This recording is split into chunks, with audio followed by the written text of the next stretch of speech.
Next ఏంటంటే non electrolyte solution effect of electrolyte అంటే ఏంటి, నాన్ ఎలక్ట్రోలైట్ అనేది సాల్యుబిలిటీ ఎలా ఉంది, తర్వాత అది సాల్యుబుల్ అయిన తర్వాత మనం ఎలక్ట్రోలైట్ అనేది యాడ్ చేసేటప్పుడు దాని సాల్యుబిలిటీలోని ఏమైనా చేంజ్ వస్తుందా, ఐదర్ ఇంక్రీజ్ అవ్వడం కానీ లేదా డిక్రీజ్ అవ్వడం కానీ. ఫస్ట్ నాన్ ఎలక్ట్రోలైట్ సొల్యూషన్ మనం ఎలా చూస్తాం చూడండి.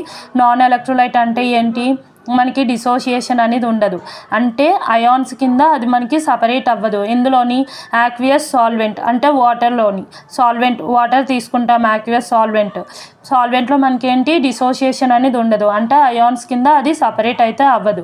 సో ఏంటి, దాని సాల్యుబిలిటీ దేని మీద డిపెండ్ అవుతుంది అంటే వీక్ ఇంటర్మాలిక్యులర్ బాండ్స్ మాలిక్యూల్కి మధ్య ఉండే బాండ్స్ అనేవి వీక్గా ఉంటాయి. ఆ బాండ్స్ మీద బేస్ చేసుకొని మనకి ఏంటి ఈ నాన్ ఎలక్ట్రోలైట్ యొక్క సాల్యుబిలిటీ అనేది డిపెండ్ అవుతుంది. ఇక్కడ ఏంటి వాన్ డెర్ వాల్స్ ఫోర్సెస్ ఒకటి, నెక్స్ట్ హైడ్రోజన్ బాండింగ్. ఏంటి వాన్ డెర్ వాల్స్ ఫోర్సెస్ అంటే ఇంటర్ మాలిక్యులర్ ఫోర్సెస్ బిట్వీన్ మనం తీసుకునే పోలార్ మాలిక్యూల్ కానీ నాన్ పోలార్ మాలిక్యూల్ కానీ ఆ రెండు మాలిక్యూల్స్ మధ్య ఉండే ఇంటర్ మాలిక్యులర్ ఫోర్సెస్నే మనం వాన్ డెర్ వాల్స్ ఫోర్సెస్ అని అంటాం. నెక్స్ట్ హైడ్రోజన్ బాండింగ్లో ఏంటంటే హైడ్రోజన్ యాటమ్ ఉంటుంది, అలాగే ఒక ఎలక్ట్రోనెగటివ్ యాటమ్ ఉంటుంది. అంటే మనం తీసుకునే HCl కానీ HBr కానీ అంటే హైడ్రోజన్ క్లోరైడ్ కానీ లేదా హైడ్రోజన్ బ్రోమైడ్ కానీ ఎనీ ఎలక్ట్రోనెగటివ్ యాటమ్ అంటే ఏంటి, దానికి నెగిటివ్ ఛార్జ్ ఉంటుంది.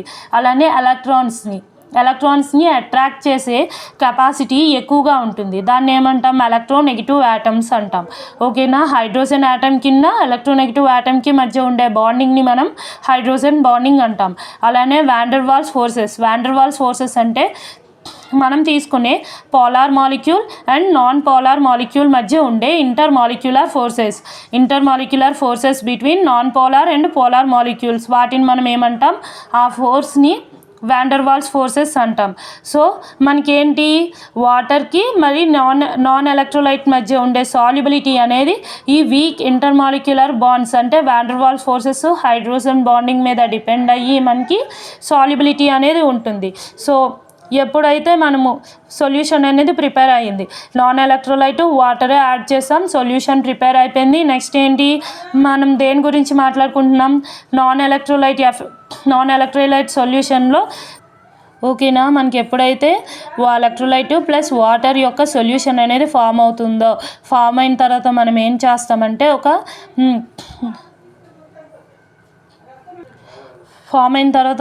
చేస్తామంటే ఇక్కడ ఎలక్ట్రోలైట్ అనేది యాడ్ చేస్తాం. ఏంటి, ఎలక్ట్రోలైట్స్కి మనకి హై ఎఫినిటీ అనేది ఉంటుంది వాటర్తోని, అంటే వాటర్కి ఇక్కడ మనకి డైఎలక్ట్రిక్ కాన్స్టెంట్ అనేది ఎక్కువగా ఉంటుంది. అలాగే ఎలక్ట్రోలైట్కి కూడా ఏంటి డైఎలక్ట్రిక్ కాన్స్టెంట్ ప్రాపర్టీ, అంటే అయాన్స్ కింద డిసోషియేట్ అవుతాయి. అలానే ఇది కరెంట్ అనేది ప్రొడ్యూస్ చేస్తుంది.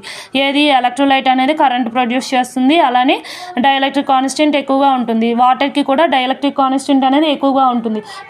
సో మనకేంటి ఇక్కడ సేమ్ ప్రాపర్టీస్, వాటర్కి డైఎలక్ట్రిక్ కాన్స్టెంట్ ప్రాపర్టీ ఉంది, ఎలక్ట్రోలైట్కి కూడా డైఎలక్ట్రిక్ కాన్స్టెంట్ ప్రాపర్టీ ఉంది. సో ఆ రెండింటికి మధ్య ఉండే మన బాండింగ్ అనేది హై ఎఫినిటీతో ఉంటుంది. ఎఫినిటీ అంటే అట్రాక్షన్, అంత స్ట్రాంగ్గా అది అట్రాక్ట్ చేస్తుంది, దాన్ని మనం ఎఫినిటీతో పిలుస్తాం.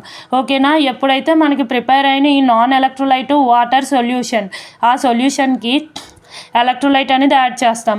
When added in electrolyte to non electrolyte solution ఏమవుతుంది, ఈ ఎలక్ట్రోలైట్ వాటర్ ఏమవుతుందంటే ఇక్కడ మనకి ఎలక్ట్రోలైట్ అనేది నాన్ ఎలక్ట్రోలైట్తో పోటీ పడుతూ ఉంటుంది వాటర్తో మనకి బైండ్ అవ్వడానికి. మొత్తం ఏంటి, ఒక ఎలక్ట్రోలైట్ ఉంది, నాన్ ఎలక్ట్రోలైట్ వాటర్ సొల్యూషన్ ఉంది.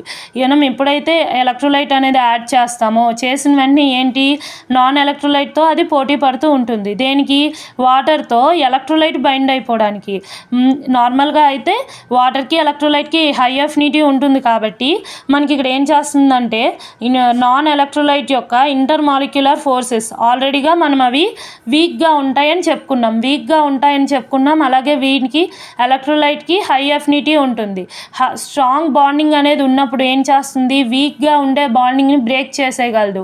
ఈజీగా బ్రేక్ చేసేసి వాటర్తో బైండ్ అయిపోతుంది.